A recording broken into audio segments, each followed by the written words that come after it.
Welcome you back to the Patrick Netherton Show right here on 1130 The Tiger. Hope you're doing well. He's Rogers Hampton. I'm Patrick Netherton. Things are, as good as can be expected with all the turmoil that's going on. And one of the guys that I want to bring in here and let him help us out with all of this and hope to clarify some things. One of the smartest dudes I know when it comes to college football, two-time All-American at Notre Dame, college football analyst for CBS Sports, and an all-around hell of a good guy. Aaron Taylor joins us here. What's up, Aaron? What's going on, man? Well, look, before we get into college football, I just wanted to tell you, since it finally came out on Disney Plus, I got to see Hamilton, and you were amazing as George Washington.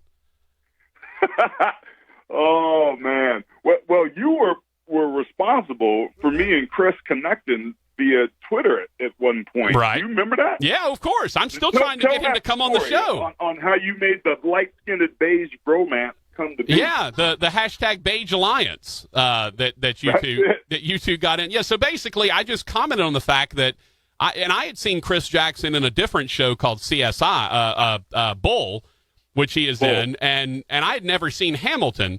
Well, of course, that's what he's most known for. He was George Washington in Hamilton. So I, of course, make the very easy connection that you and Chris Jackson look exactly alike, and you do. You could be twins. And so I basically tweeted out, hey, this is ridiculous. Look at these two guys looking alike. We talked about it when we had you on. Chris saw it. I tagged him in Twitter. He responded to it. Then we DM'd each other. He said, look, I got to come on your show and talk about this with Aaron. And then you two hooked up, and y'all started, talking and communicating and building a friendship. I loved it, man. It's just great. I love it.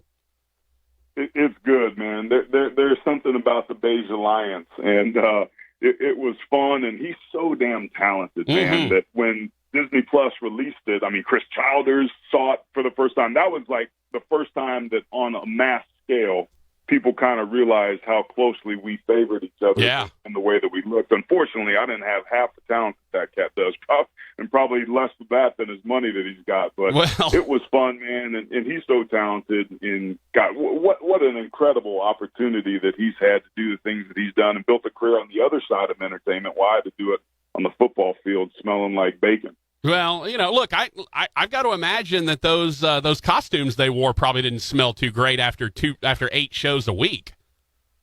Do you think that they did what we did in high school, though, which was have a contest to see who go the longest in the season without washing their stuff? Probably, knowing those guys, knowing theater people, probably. That would make sense. I mean, y'all are all kind of the same. You're just performing in a different way. Is all that. Let him come out and try to stop Aaron Donald or somebody like that. See what he can do out there in your field of study. Well, it's funny, man. P. Shuck, one of the producers for SiriusXM, tweeted out something where there were two bison going at it, and he was talking about that's what it would look like if Aaron Donald would bull rush me or Cole Kubelik, who's one of my guys on the Joe Moore Award and a hell of a talent in his own right and lead sideline analyst for the SEC. But I tweeted back, I was like, hey, man, we had this dude, John Randall. John Randall was the original Aaron Donald, and I'll tell you what, he had a pretty damn good bull rush move himself. Football's a game of leverage, man. Up and down leverage, meaning your pad level, low man wins, but also inside out leverage, meaning you have to have your hands inside the frame of the defender. Because John and Aaron are so quick, they force you to get light on your toes and be top heavy, if you will. And those guys that can convert that quick and speed to power make you think that they're going to run around you and then run right through your heart and in the process your manhood. Man, those dudes are special. And Aaron Donald and John Randall certainly, both in their own right, have caused a lot of havoc for dudes that played my position. Well, and I'll tell you, that's why Rogers Hampton was one of the best football players at Friendship Academy, because he always had the low man leverage. He was just born that way. Love it. Yeah, well, when you're 5'2", what do you expect? Exactly. Poor Hambone. Look, here's the thing, though, Rogers. When you're 6'4", everybody looks like they're 5'2", let's be honest. Hey, boy! So that's what we're working off. Hey, all right, Aaron, look, we got stuff. We got the Big Ten and the Pac-12 pulling out. We got the Big Ten infighting with Nebraska and Ohio State chirping a little bit about maybe they want to go play somewhere. The SEC and the ACC are courting the Big 12 like they're the hottest Instagram model. It's such a weird thing going on in the last couple of days. How do you break all this down? How do you sort of wrap your head around everything that's going on at the conference level right now in college football?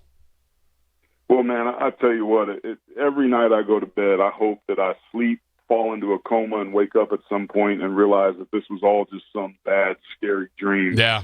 From the onset, man, the uncertainty and the lack of leadership, the lack of cohesion, the lack of uniformity across the board is embarrassing. And I think that we're perilously close to missing a 2020 college football season. We've lost 40% of the Power Five in the Big Ten and the Pac-12, who, not incidentally, had the two loudest voices of the players groups that spoke up, by the way. That I don't think is happenstance.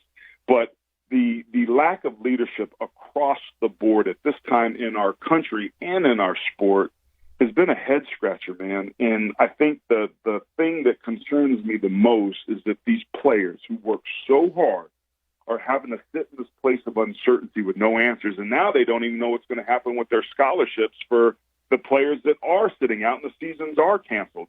It's a messy deal.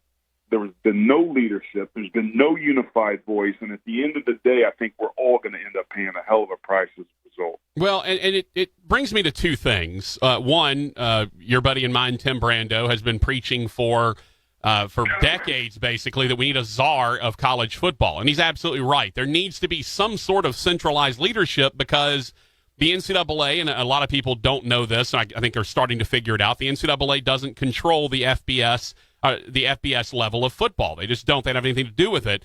So without a centralized leadership, what you're seeing is kind of like what you're seeing, and you mentioned the national leadership. There's 50 governors doing 50 different things. There's 5 conference commissioners, and none of them can seem to get on the same page. That's the problem, man. The NCAA is effectively a meter maid. All right, they can write you a ticket, a little bit of pain, but at the end of the day, they're unable and in certain cases unwilling to exact the sort of leadership that's necessary to avoid the exact situation that we're in now. Now, part of the history of the NCAA is that it's the universities and the schools that created that in the first place to provide oversight. This goes all the way back to the Big Scrum and Teddy Roosevelt. There's a long history about what's going on, but because they don't control the postseason championship in football, and the only level and only sport that they don't do that, they basically are a toothless tiger with respect to situations like we found ourselves. And the universities, quite frankly, have wanted that. And to me, that's been the biggest challenge. These universities, inter-conference, and even within their own schools, are in complete silos. They look at this thing like their world is the only world that matters. And at the end of the day, the irony here, Patrick, is that in the sport of sports that promotes teamwork, that promotes working together, 11 functioning as one, 5 functioning as one as the offensive line, at the end of the day, what we're learning about intercollegiate athletics and the sport of football on the college level is I got my guy. Everybody's been looking out for themselves. And had there been a coordinated, unified effort where they look and take a step back and were proactive, we wouldn't find ourselves as perilously close to losing this whole damn thing for the 20 years we are. The other aspect of this, Aaron, and the sort of scattershot leadership that we're dealing with, and I keep saying this, and I've said this every time someone has mentioned it, I bring it up. How do people honestly believe that this group is going to break away from the NCAA and form their own thing, which we keep hearing, oh, is this the thing that puts the Power Five and has it break away from the NCAA? Maybe in football, but they're proving they can't even get that figured out together. There's no way they can get 70 championships figured out and find a way to break away. I think this puts in really stark contrast here just how tough it would be for them to get away from the NCAA entirely. Yeah, and it's one of those situations where it's be careful what you ask for, and all you're doing is reinventing a probably crappier, less efficient wheel than you already had. And the reality is the universities kind of like it this way because they get to call their own shots. And that's one of the things that's really stood out to me. And it's been interesting. And going into this, I'm like, man, I'm really interested to see how this is going to work itself out because for the first time in my lifetime, the people that are used to calling the shots are in positions where they're going to have their circumstances dictated to them. Mm-hmm. Coaches aren't used to being told what to do. Conference commissioners aren't used to being told what to do. Head coaches aren't used to being told what to do, yet the reality is this. When you get yourself into the cage with a gorilla, it's the gorilla that determines when the dance is over, and COVID is the gorilla. It didn't go away since March, and I don't think it's going to go away in the next 6 weeks, given the uncertainty and the questions that the Pac-12 and Big Ten raise that are going to allow, unfortunately, the SEC, the ACC, or the Big 12 to pull off the miracle that we're all hoping for. Talking to Aaron Taylor, a college football analyst for CBS, former two-time All-American at Notre Dame. All right, so this is what I keep harping on, Aaron, and I keep hearing so many people gung-ho, we've got to have college football, and I understand there's a massive financial implication to this. I get it, college towns and folks who make their living within the sport. You and I make our living within the sport of college football, so I get it. There's a lot of ramifications to this. What I don't understand is, why do people seem so cavalier about putting unpaid amateur athletes at risk? I get the NFL and the NBA and Major League Baseball. Those are pros. They can collectively bargain their working conditions. Why do people seem so gung-ho to be willing to put unpaid amateur athletes to be the ones at risk? We want what we want when we want it, man. Just like my kids. If it were up to them, they'd have, sugar cereal for dinner, breakfast, lunch, and dinner every day, all day. People want what they want. And what's interesting to me is that at the end of the day, if health and wellness really was the goal, then football couldn't be played on any level by anybody this entire season, particularly on the collegiate level that's been living and doing fairly decently with a semi-quasi bubble without students and the student body coming back to campus. But Ohio State, for example, that just had its season canceled with the rest of the Big Ten, those players are going to stay on campus. They're still going to be able to practice. They're still going to be able to lift up to 20 hours per week on site with the rest of the student body. Help me to understand and reconcile that. If we're worried about them getting COVID-19 and what's going to happen with myocarditis, which is the inflammation of the heart that some of these people are having and some of the complications post-contracting the disease, how does it make sense to have them intermingle on campus and in the dining halls with everybody else anyway? If you're okay with opening up your doors, then you might as well let them play.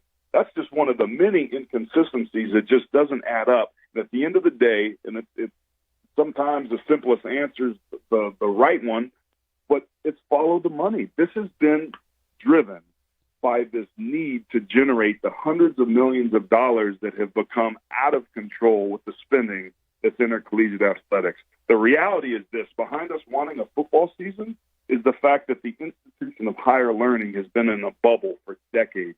That bubble just popped on both sides of campus, the athletic side and the academic side. COVID wasn't the culprit. COVID was the pin. That was the pin that burst the bubble. So what we're watching unwind and unravel is this bubble that's bursting, and it's likely to get messier before it gets cleaned back up. But I think we're going to see systemic changes and should see systemic changes as a result of this. It may take some time, but I think the NCAA and intercollegiate athletics as we know it is done for the time being. Yeah, and honestly, I've used the term shamateurism a lot when it comes to, and look, I work for a college, so understand I'm obviously where it's a lower level of school, so there's not really that much involved. But at the highest level, at the Power Five, this really is shamateurism, because you hear Barry Alvarez come out and say, "Hey, we're not going to have $100 million in revenue this year. We need you to all step up. We're creating a fund so everyone can donate, a GoFundMe for the athletics department." Yeah. And in reality, and the thing that people don't really understand about collegiate athletics is, in order to maintain that amateur look, they can't save money. They can't be sitting on $50 million, $100 million. They have to go out and spend everything so it doesn't look like they're a for-profit industry. And that's why when something like this happens, all of a sudden, oh, no, we don't have any money. We don't have anything to fall back on. We don't have savings, because if we did have savings, we would have to admit that this isn't an amateur endeavor. Man, I'm so glad you said it. That is spot on. And the analogy is somebody that's got an expense account or a budget in their department in the real world. if you don't spend that budgetary money, the company assumes you don't need it and it goes away. So what do? You overspend to make sure that you get that same amount of money coming in. It's not an identical analogy, but it comes from the same place. Yeah. The fact that these schools, like I go to college campuses and call games. Every damn campus I go to has 10 cranes building 15 buildings. Yeah. It is unbelievable what has been going on. The salaries and the coaches and guys getting overpaid that haven't proven their way on the coaching level, the facilities, the arms race that's become, it's out of control. And what that's led to is the popularity and increased tuition and those sort of things. Across the board, everybody's been eating high off the hog for a very long time. But like most bubbles, it bursts from the middle. When it bursts, at first it's gradually, and then it's suddenly. And we're about to enter the suddenly part of this. And as a result, they had to bring this back to football. I don't think we're going to get that in the fall by anybody. I think we've got a chance to get it in the spring. But most likely, this may take us all the way to the fall of 2021, which is sad because largely it could have been avoidable. Yeah, and I tend to agree with you. And I think if they do try to play in spring, it's going to have to be some sort of massively truncated schedule with probably a ton of players who are not going to play in the spring because either they're looking to play again in the fall or they're looking towards the professional career. I think you're going to have sort of zombie football in the spring with this sort of truncated schedule. I don't know that it'll look like college football. Maybe it'll make people happy. I don't know. But I tend to agree with you. I don't think we're going to have fall football anywhere. It has to be truncated. You're talking about 6 to 8 conference-only games starting as early in January as you could possibly muster. You finish no later than March. You've got April, May, June, July, August off to recover. You play probably on the back end a somewhat truncated season as well. Maybe it's 8+2 or 9+2 conference games with a couple out of conference and have a postseason that looks a little bit more traditional like we've been thinking we have. The year we won the Super Bowl, we played 23 games in 30 weeks. Was it easy? No. Is it possible? Yes. These young players are dying to play. We heard that with their pleas via Twitter right before the Pac-12 and the Big Ten decided to shut it down or at least delay the start of their seasons to at least the spring. These guys are hungry for it. They're ready. They would love and relish that opportunity to be able to put on their resume. They competed in the most unique set of circumstances in the history of this sport. The players can do it. They want to do it. And the fans, we've been so starved that by that point, we've been so starved by football, we'll watch anything. So I think the spring is much more viable than people are making it seem.